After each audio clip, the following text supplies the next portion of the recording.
one thing about content marketing is trying. You shouldn't be so static or so rigid. You need to be flexible. You try some things. If they don't work, you have to be humble enough to say, okay, I think TikTok is not working for us. Let's go back to Instagram Reels, or let's go back to YouTube Shorts, or let's try YouTube Shorts. That's fine. So it's not something that, it's not, I tell people it's not yea and amen, in the sense that it's not a law. It's not static. It's something you can always be flexible about. Wanna cause no problems. I just wanna live my life, but I keep on hearing about nonsense. Me and my dons ain't mobsters, but you know when you see imposters, we know how to read them faces, same way you know how to read them comments. If you wanna talk, let's talk, but around here, make sure you walk and your talk is constant. Well, hey everybody, welcome to another episode of the Death to Vanilla podcast. I'm your host, Stephen Burkhart with Burkhart Creative Agency, and we are so excited to bring you all different kinds of people who are in marketing that are sharing what they're doing currently that is working, that's helping their business stand out so they get noticed instead of get ignored. And so we've been actually in a new season, if you will, of people who are creating content because we really wanted to get a chance to be able to meet people and hear from people who are really at the ground level creating content, as opposed to like the CMOs and marketing directors that we were talking to before, who are more at the management level, who are kind of directing the big picture stuff. So we want to be able to have both sides of the same coin, if you will. And so today on the show, we've got Rosemary, and she is a content writer, a content strategist. She does all kinds of things with content, right? And so I'm so excited to have you on the call. Really appreciate you managing all of the time zone differences as you're completely out of country, and to be able to be on the show today. Really appreciate it. And so if you could introduce yourself and let people know a little bit about you and what you do, fire away. Okay, thank you, Stephen, for having me. It's a pleasure to be on your show. And thank you for being so understanding in relation to me trying to tune in today. Thank you. I appreciate it. I'm Rosemary. I'm a content writer. First of all, I call myself a content writer before I call myself a content marketer, because I think that's the bedrock of my content marketing story. I help B2B companies, I help startups, I help B2C brands manage their content, market their content. So I've been doing this for a few years now, but I've been a content writer for 5 years now. So it's actually good to be in this niche, in the sense that many businesses don't actually know what to do with the content. Many content writers create for them. So I was like, okay, since I understand their problem, which is they don't know how to manage content, and they believe that after hitting publish, that is the end. So let me come in, help them distribute, help them repurpose, help them analyze, and rinse and repeat, because content marketing is a continual process. So that's, let's just say, that's the short summary of what I do. So one thing that I kind of heard in there that I want to explore, because I've heard it from a couple of other people, but when you were first getting into this, were you kind of surprised about how much companies actually don't know what to do? Like I felt like I was kind of surprised. Like you sit down with someone who runs a business and they have no idea what they're doing with their marketing, or even sometimes marketers have no idea what they're doing with their marketing. And it was really shocking to me. Has that kind of been some of your experience, especially as you first getting started, that like you kind of thought they would know more than they did, and so you've actually kind of realized that you were very valuable? Or how was that kind of experience for you? Yes, I was actually surprised, because as a content writer, I normally go straight for companies. I used to be this kind of writer that writes and walks away. I'll write your content, I don't know what you do with it, and I may not really be interested to track it, because actually I signed an NDA and my byline isn't in it. So it's not really my concern kind of thing. So I later realized that when I got close to these people, when I improved my freelancer client relationship with these people, they were actually able to open up to me and say, okay, since we've been publishing, we've not really been getting. Then I asked myself, I checked some of their websites, actually, some of the content aren't that for it not to actually bring in what is needed. So I sat down and analyzed the situation, and I realized that these people content marketing ends on their blog post, and that is it. It ends on the blog post, it ends on the website, and that is it. I won't really say I'm kind of surprised. One thing in business is you won't know everything. You understand? Most of them are techies, most of them are into e-commerce, most of them are into DTC and the likes. So I don't really expect them to understand content marketing. And that is where we come in. We teach these people what they don't know. You understand? You make it, you simplify it to them for them to be able to understand. But if you find a client who understands and who wants to improve, congratulations.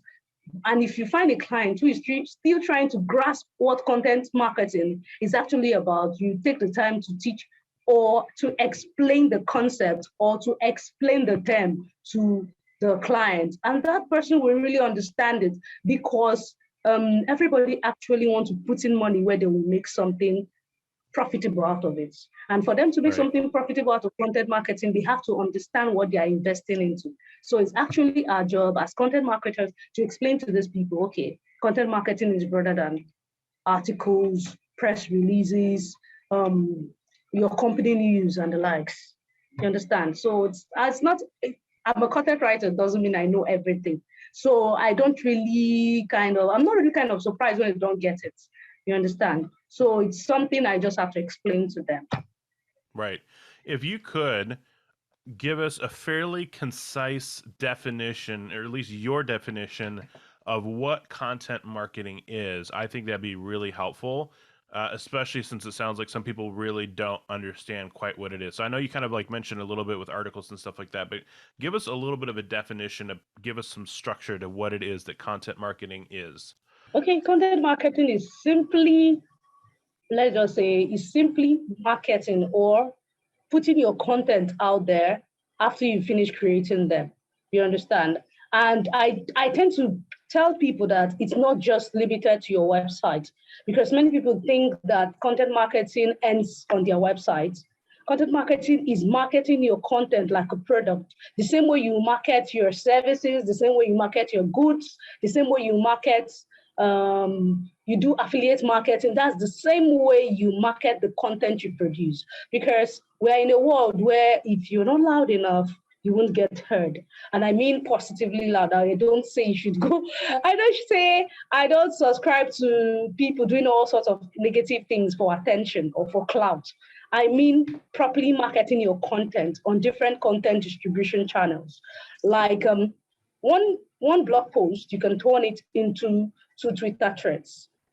One blog post, you can create 2 LinkedIn posts from it. One blog post, you can create 2 Facebook posts, 2 or 3 Facebook posts from it. It depends on how lengthy and how broad the content is. You can also create infographics. You can create Pinterest from it, pins for Pinterest and the likes. So it depends on where your audience are. And that thing in content marketing is not just distribution, because if you don't distribute to the right audience, you're just wasting your time, you're wasting your resources, and you're wasting your effort. Content marketing has a lot to do with targeting the right audience. Many people will tell you that every content distribution channel isn't for everybody, and I believe them. Okay, let me tell you something that happened recently. There's a client of mine I was really working with, and fortunately, should I say fortunately or unfortunately, because it's also good and bad news, because I tend to stop writing for them so much, and they switch to video content, and video content is doing perfectly. It's just as if they got their answers through videos. You understand? So it's about you understanding how your audience wants to consume content and where they actually are. If your audience relates with TikToks, fine. If your audience relates with YouTube videos, fine. If your audience relates to short blog posts, fine. If your audience relates with long form content, especially when you're creating pillar posts and the likes. Beautiful. So it's about you knowing how they consume, where they consume, and why they consume. Oh, absolutely. I mean, it's been crazy. So we've been really just like going 100% into learning everything we can about YouTube. And it's been interesting because we create like these, I call them shorts because YouTube calls them the shorts, but the vertical 1 minute videos, that you can post them on Instagram Reels. Just like Reels. Yeah, yeah. And so what we ended up finding out is that like our ideal client is like older, right? Like we're talking like 40s, 50s. And so when we started looking at it, we're like, our content should be on YouTube on shorts, not so much on TikTok, because TikTok is still much younger. It's not like there's not people who are 45 on there, but there's just a lot less of them. So it's kind of like, if we're going to spend all this work trying to make headway on a platform, why do it on a platform where most of our audience isn't spending a bunch of time? We should have it where they are spending time. So that's like a perfect example, at least recently for us, where we're like, our stuff needs to be on YouTube.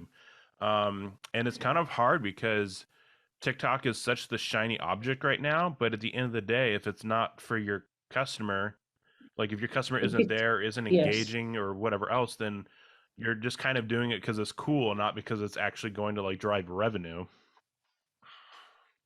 Yes, you're right. And one thing about content marketing is trying.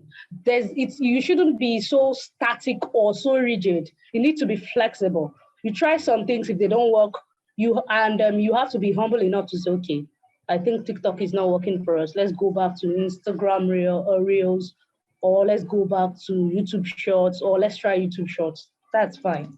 So it's not something that, I tell people it's not yea and amen, in the sense that it's not a law. It's not static.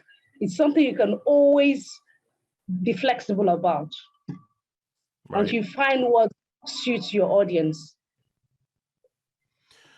What do you think is so for example, just to kind of give some context. So for me, like people using TikTok when they shouldn't be would be an example of people doing something they shouldn't do, right? What are some other things that you see people doing that they should not be doing from your perspective as a content writer?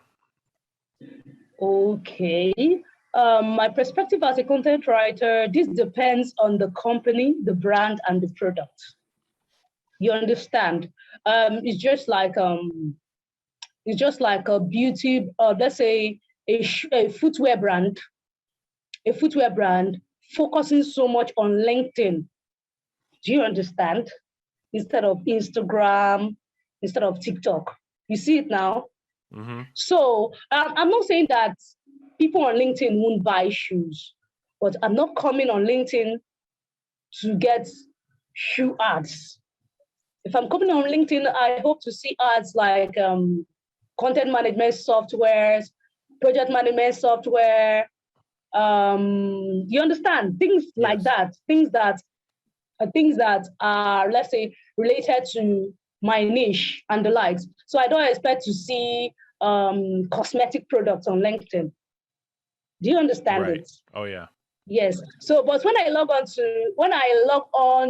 into my Instagram or TikTok or even Snapchat, yes, I see these things. I said, I've conditioned my mind that yes, I'm going to see the latest lipstick I should try or buy from Amazon and the likes. You understand? So every channel, I tell people every channel isn't for everybody, and everybody is into your market. If you find your market, if you know your market, if you know your audience, and you know where they are. Like, see, let me tell you the truth. People actually say that Facebook is dead. Facebook is dead. Many people are still making money from Facebook because, like you said, many people from their 40s, from their late 30s, many of them are still on Facebook. Many of them are still on Facebook. Right. Because most of them are still finding it hard to navigate TikTok, even Instagram. You understand? So some of them are still on Facebook because Facebook is more to them like a community where they get to meet their old schoolmates, catch up with their grandkids, their far relations and the likes. They're always there, you understand, trying to know what's happening in these people's lives and trying to catch up on the news. So you have to find where your audience are and stick with what's working for you. People will say this marketing platform doesn't work. Such people, you have to distance yourself from them. People say LinkedIn marketing doesn't work. But LinkedIn marketing works for some people. Twitter marketing works for some people. TikTok marketing works for some people. So it's left for you to find where your audience are and invest in these platforms or in these channels. Right. Well, and I think that brings up a great point, which I'd love for you to kind of go more in depth on.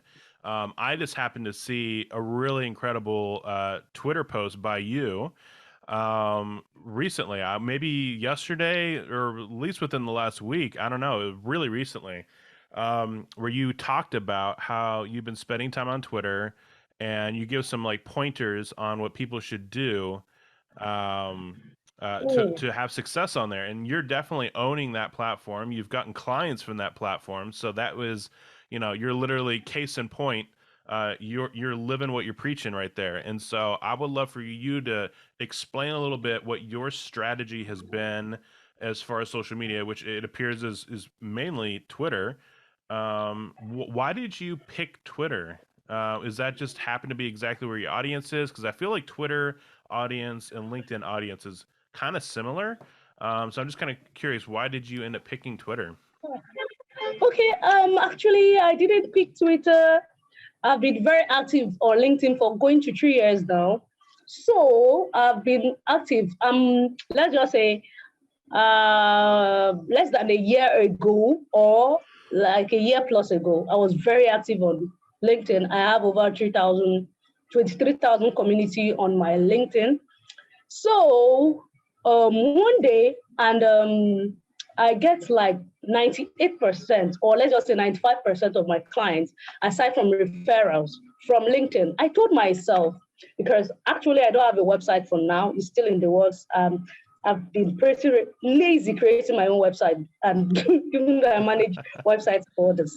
So I told myself that I was playing a dangerous game, in the sense that this is actually my only source of lead generation. LinkedIn was my only source of lead generation. And when I was doing pretty cool on LinkedIn, I'm actually doing pretty cool. I do get messages of inquiries and deals, projects from LinkedIn. I told myself, okay, I think it's time to diversify and be active on other platforms.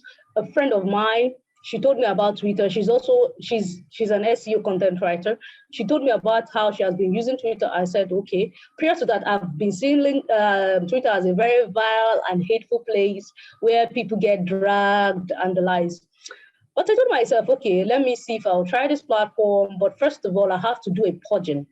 So I started by optimizing my Twitter profile, because that's one thing I do whenever I want to make money on any social media platform. I blocked off a lot of influencers because I wanted my feeds to be full of only things that I want to learn from.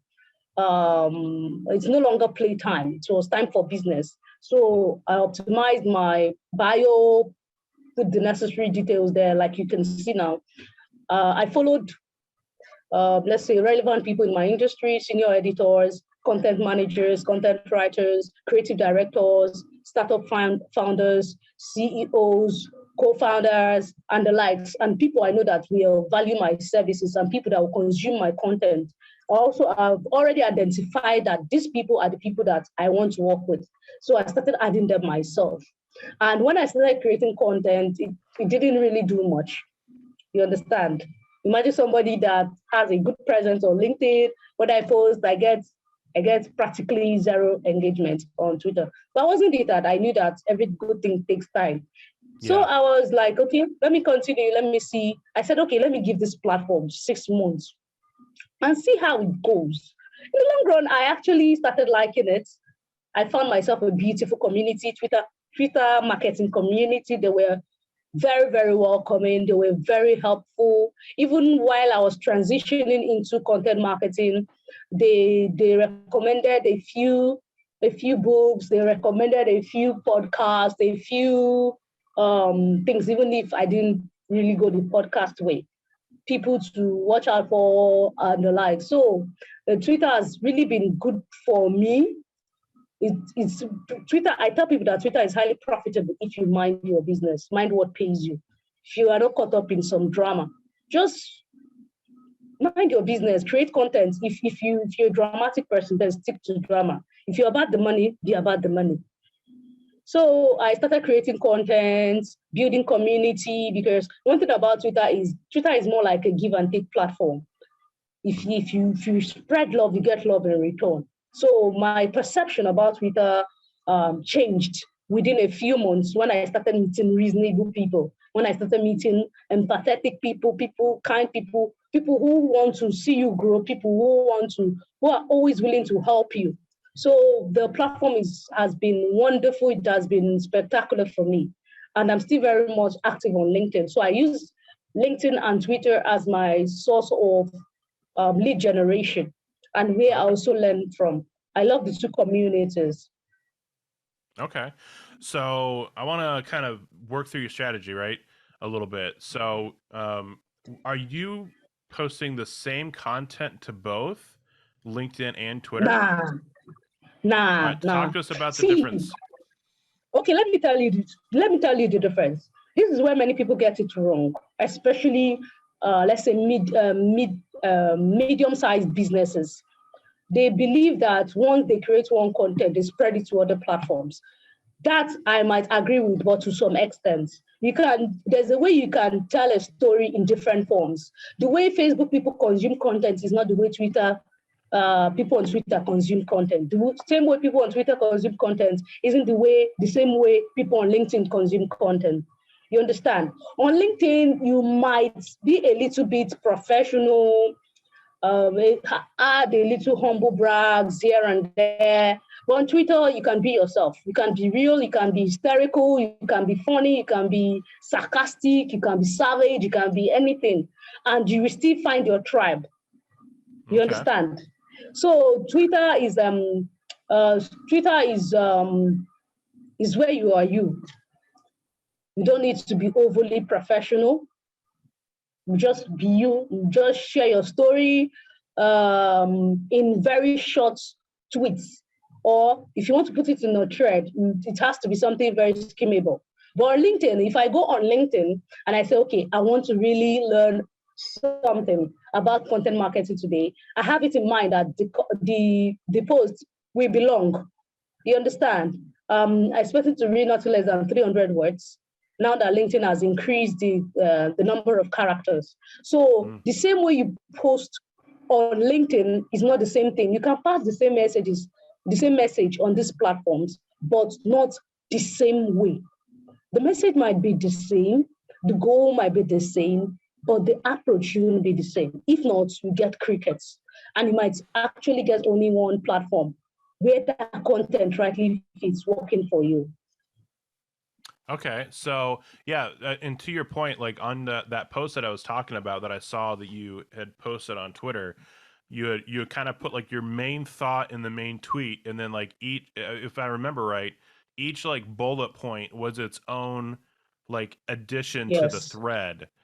In fact, I've heard threads in general is like the current gold mine on Twitter. Has that been your experience as well, or was that just like a way to be able to have a bigger tweet? Not really. I think some of my best performing tweets, I have a tweet that has close to 600,000 impressions. It was a single tweet. Yes. Yeah. I have another one that is close to 200,000 impressions. That was a single tweet. And my recent Twitter thread is my, I think it's my fourth highest Twitter impression. I think it's going close to 40,000 impressions currently. So Twitter thread, it has to be very insightful, impactful for it to run far. But you can make it like last 2 weeks, I made a comment on. I made a tweet on Twitter and said, Twitter marketing community is better than LinkedIn marketing community. And it got close to 200,000 impressions. People were agreeing, people were sharing their views and the likes. So Sometimes it's the algorithm. Sometimes I've not really tried thread. I think I've tried creating thread like 3 times, but my recent thread is my highest, is my best performing thread.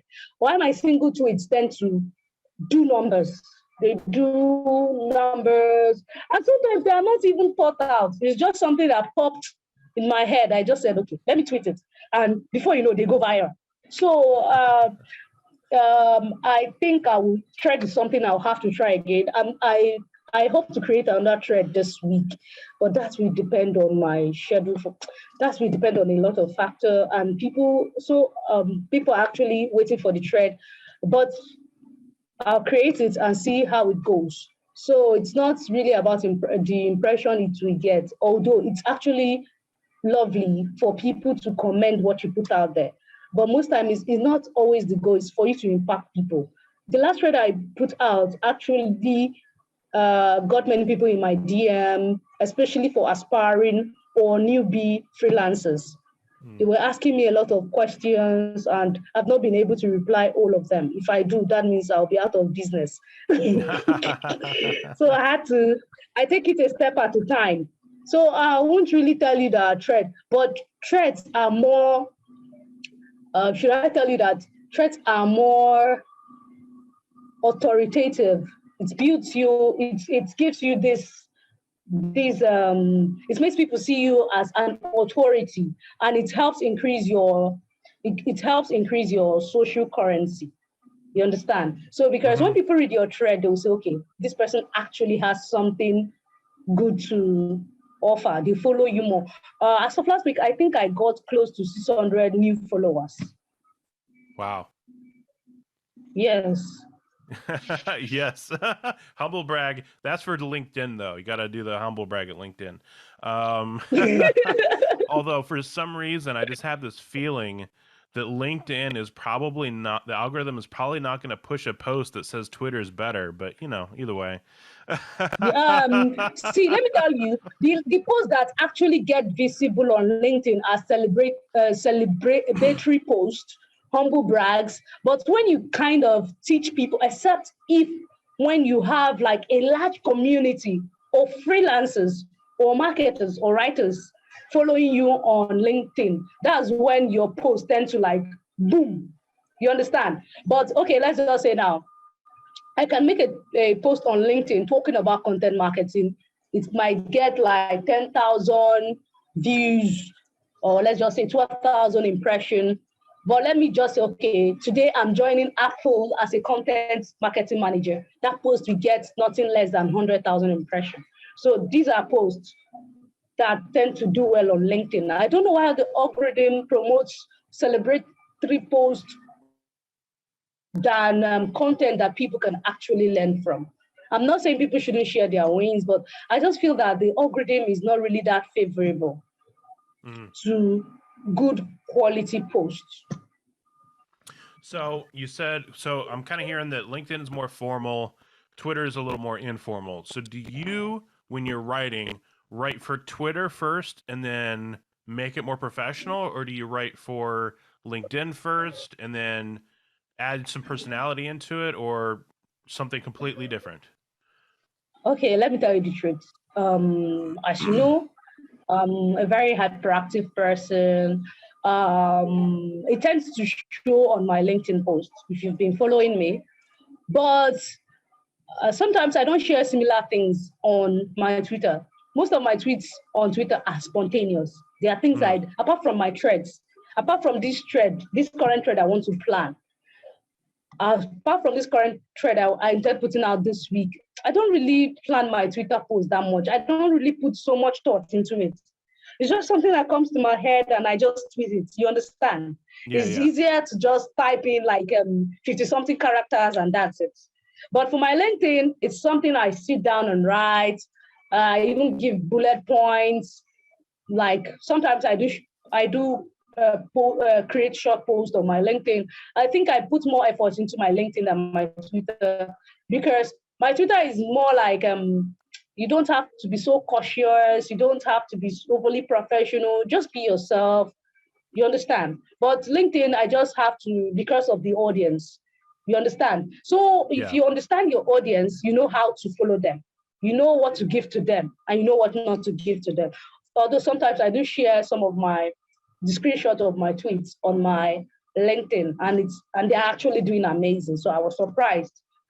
That means that my audience actually love the content, and some of them have been following me on LinkedIn, on Twitter to learn more, because I've been actually more active on Twitter these days than LinkedIn. I just come on LinkedIn, comment on a few posts, learn from a few people, make my post and zoom off, and go back to Twitter where I learn, converse, and the likes. You understand?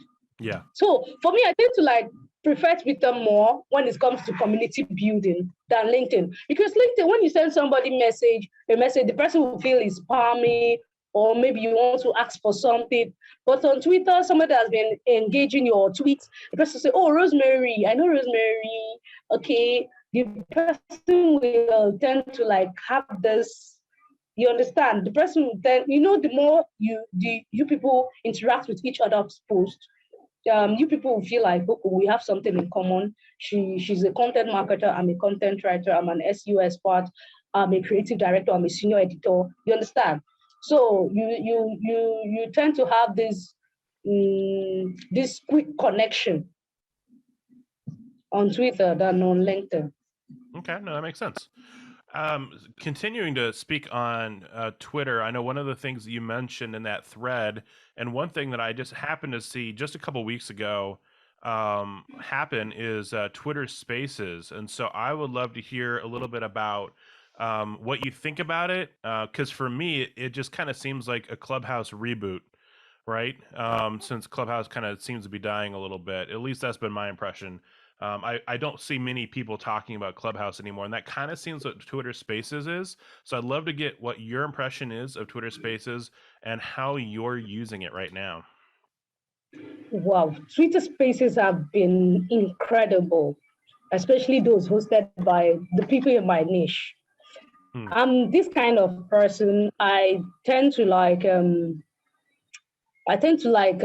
be around my people on Twitter more, content marketers and the likes, content managers, senior editors, founders of creative agencies and the likes. So Twitter Spaces has been very, very, very, very helpful. It puts there's nothing like a bridge. There's nothing like Android users or iPhone users. Anybody can create a Twitter space if you have a certain number of phones. So it has really been helpful. It has been impactful. It has been insightful.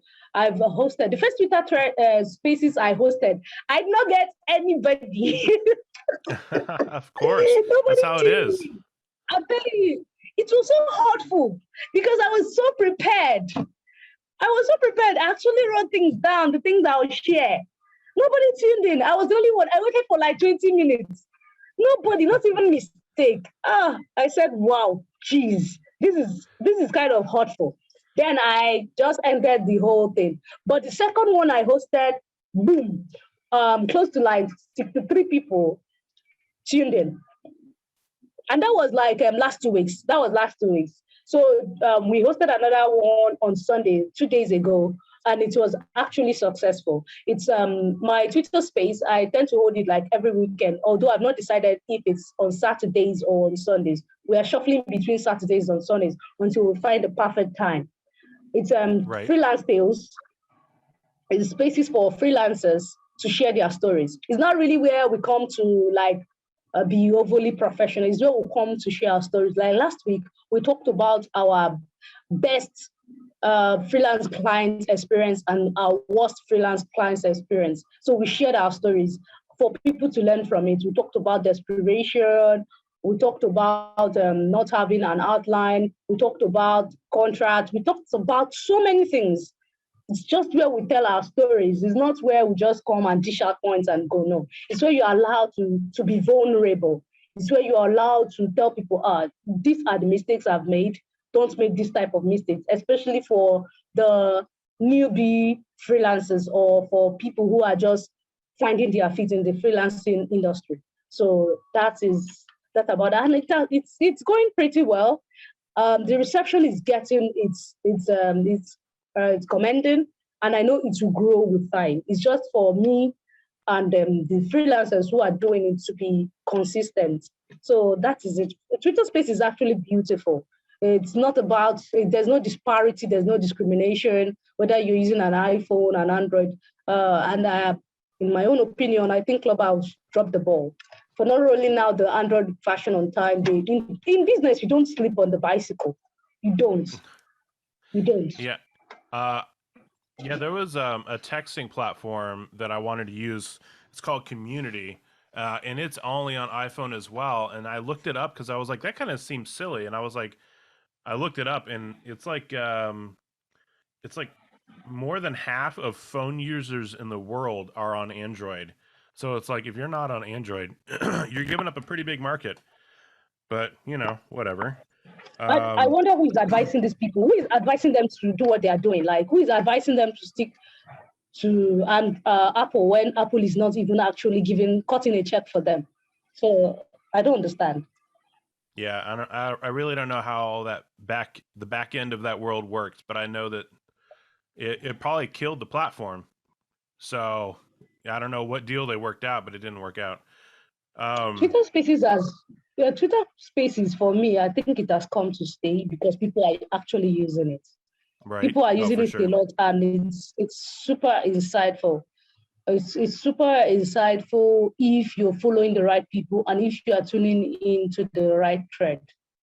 So how are you actually? And now they have a recording option. Yes, they have a recording option now, which is yes. No way. You can listen to our last. Yes, you can listen to our last Twitter Spaces. It's on my timeline. You can listen to it. You can record it fantastic. just the same way you are recording this podcast. So it's actually beautiful. That means they are improving by the day. Yeah, no kidding. I mean, as someone who's also in content, the fact that you can turn that into a gazillion different pieces of content just by having that recording.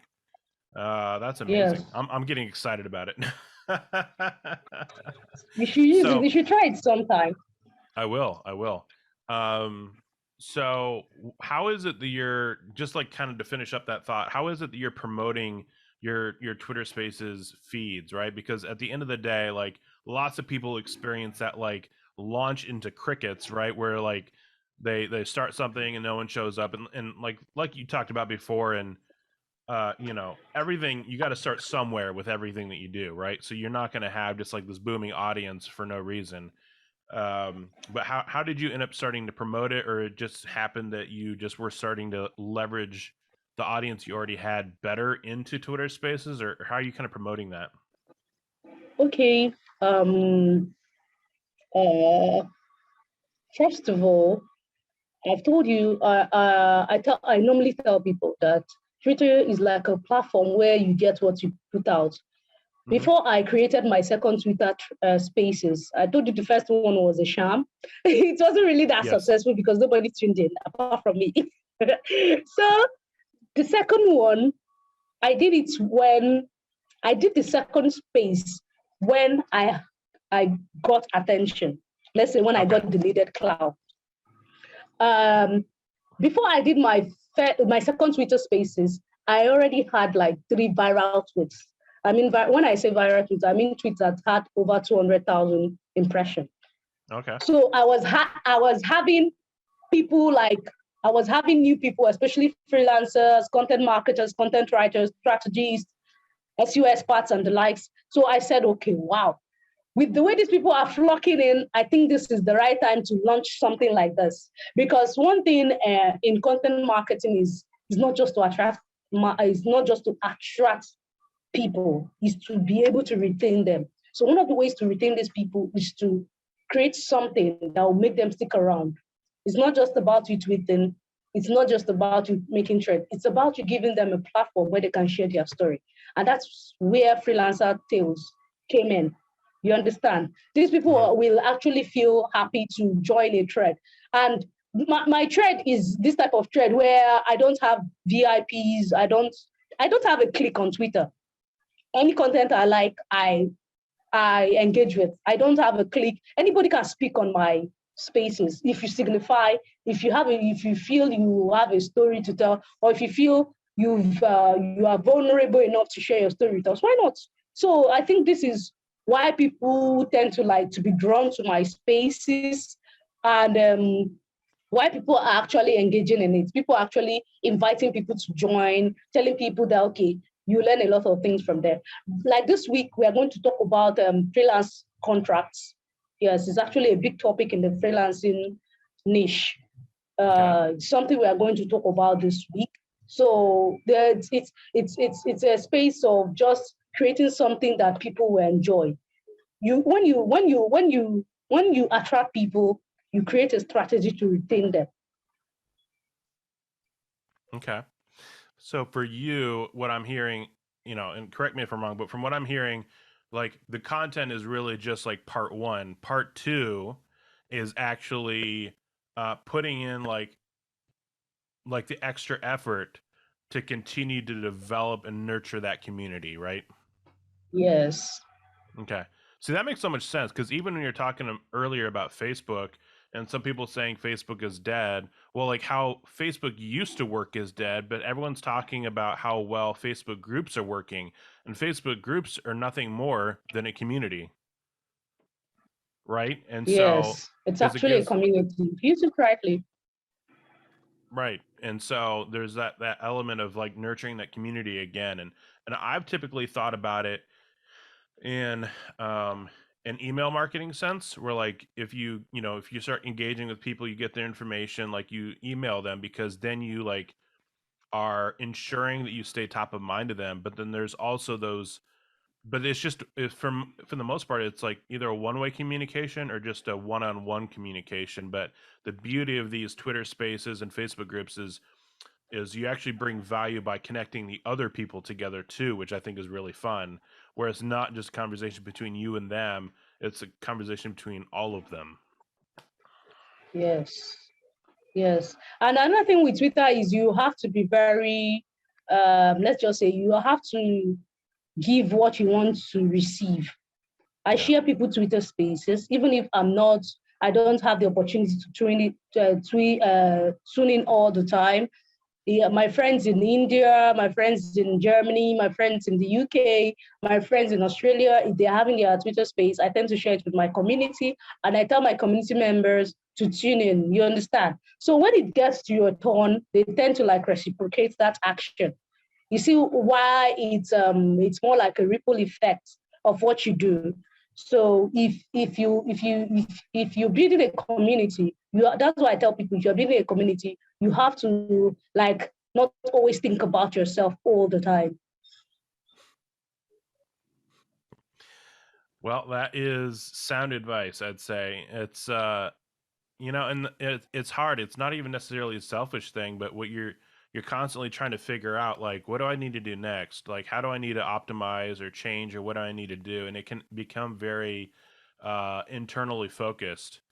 Yes, And I you're love what right. I love what you said there. It's like sometimes it's good to get out of your head and just worry about caring for other people, even if it doesn't benefit you, and then just kind of, allowing that to kind of like develop almost like a karma, in a way, like what you said, like with Twitter, that like, I love that you keep coming back to that. Like what you put into it is what you get out of it. And so, if you want engagement, you should engage. Yep. So, I want to respect your time, and we got to end here pretty soon. But what I wanted to do is kind of finish up.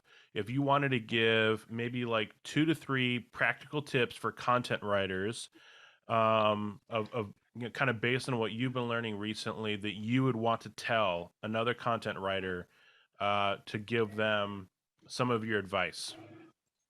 2 or 3 things. Okay. For content writers, first of all, what level are we talking about? Is it entry level, mid level, or just everybody? Let's just talk. Let's do entry level. Okay, for entry level freelancers or freelance content marketers, one of the first things you have to do is you have to be a voracious reader. why I keep hammering on being a reader. If you followed my tweet on Saturday, I talked about freelancers dedicating 15 to 30 minutes, freelance writers dedicating 15 to 30 minutes to themselves on weekend to read articles. I don't just mean books. I mean articles. You write for the web, and for you to write better on the web, you have to consume content written by web writing experts. You understand? Okay. So content writing is you can't give what you don't have. You can't give what you don't have. If you don't improve yourself, if you don't brush up yourself, if you don't sharpen yourself, you tend to sound rusty. And when you sound rusty, people aren't really going to refer you, or they aren't going to be wowed by the content you put out. So for you to be able to grow as a writer, you have to be a voracious reader. You have to read blog posts, you have to read Twitter threads, you have to read LinkedIn posts from experts or people who you tend to admire their writing processes, people who you know that, okay, these people have tangible results in the industry, in the web content writing industry. So this is what I do. I bookmark a lot of Twitter threads. I bookmark a lot of, I save a lot of LinkedIn posts, and I read them on weekends. Not just on weekends, I read daily. I read daily because the mind is as a result of what you put into it. It's not a magical place where magic tends to happen. You understand?